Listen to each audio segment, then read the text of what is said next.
Good afternoon, everybody. Christine Barconi here in the NBC4i Streaming Center, joined by Dr. Ben Bring from Ohio Health, family medicine and sports medicine doctor there in Dublin.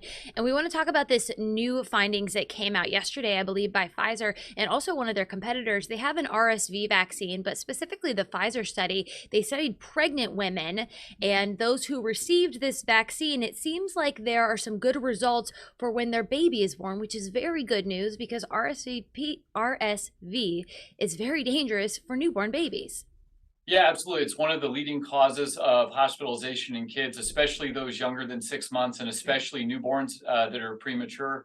And so it's a really exciting movement in that, you can actually give this vaccine to moms to then protect the babies. And I think some of the studies had cited within the first 90 days, almost 70% effectiveness, and then up to just over 81% effectiveness of preventing severe lower respiratory tract infections. So in kids, usually we'll see a condition called bronchiolitis, where the little airways in the pulmonary airways get blocked up, and it can be really inflammatory and can cause a lot of respiratory difficulty for these kids.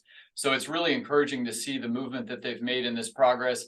And I know historically, really the only fight against RSV that we've had is a monoclonal antibody called Synagis, which is once a month injections for those kids that are higher risk. Okay. Yeah. Why has RSV been so difficult to develop a vaccine for versus, COVID, we got it out very quickly. Obviously, we have a new developed flu shot every single year. What's different about this virus?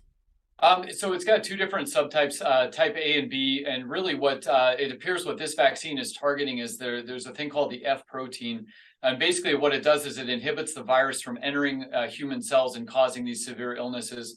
As far as mutations go, I'm not sure on the mutations for RSV compared to the flu, but this is what's really exciting about some of these newer technologies and vaccines is we're going to be able to combat these viruses a little bit more effectively than we were previously.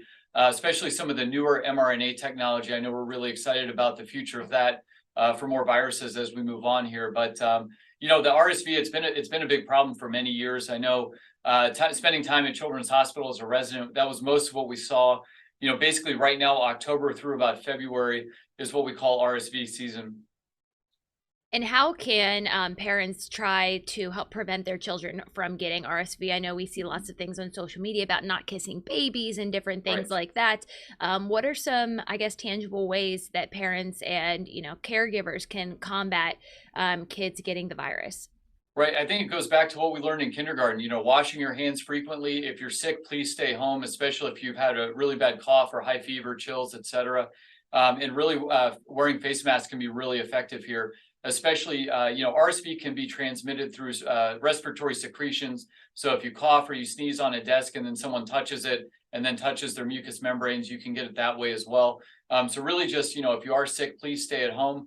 And, a lot of times too, if you notice that your child is having trouble breathing, please go see your doctor immediately, especially if they're under 6 months of age, because that can cause, it can change their breathing status almost, very, very quickly. So another really good tip that we've used for some of these respiratory viruses is humidified air. So if you don't have an air humidifier, you can actually go into the bathroom, turn up the shower really hot and just kind of let the room steam up a little bit. That can help kids, especially with croup, which is another one that we'll see here probably in the next couple of weeks as well. And most of the time, unfortunately, the biggest way of treatment is just supportive care. I know my niece, who is just now 6 months old down in Georgia, had to get a nebulizer to help her breathe. Although I don't believe she got RSV. There's a lot of different respiratory viruses kind of going around right now. Yeah. Are there any other symptoms that come along with RSV, or is it just that trouble breathing? Is there fever, cough, different things like that? Yeah, most of the time it's cough, congestion, and when these airways get plugged up, that's really where it gets dangerous because the kids are not able to move air through what's called the alveoli, which helps us diffuse oxygen back and forth from our lungs to our bloodstream.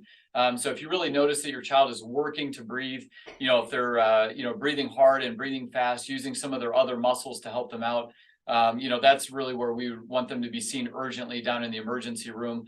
So please just communicate with your family doctors. We're used to this time of year, your pediatricians as well. Unfortunately, these respiratory viruses, they're not going anywhere.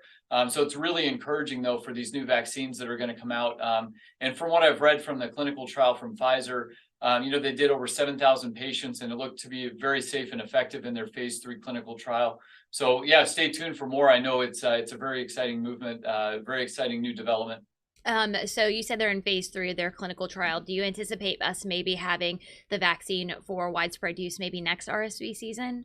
Yeah, it's possible, and especially as we've seen too, if the FDA and the CDC kind of come together and say, like, yes, these are safe and effective.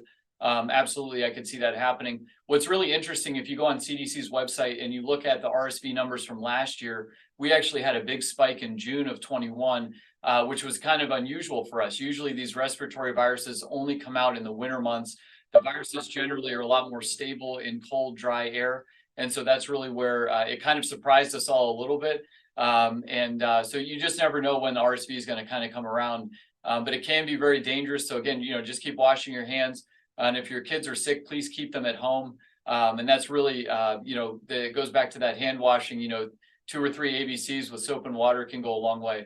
I'm trying to think back of June of 2021. Does that correlate right when around the mass vaccination first round was kind of over and people were taking off their face masks, perhaps?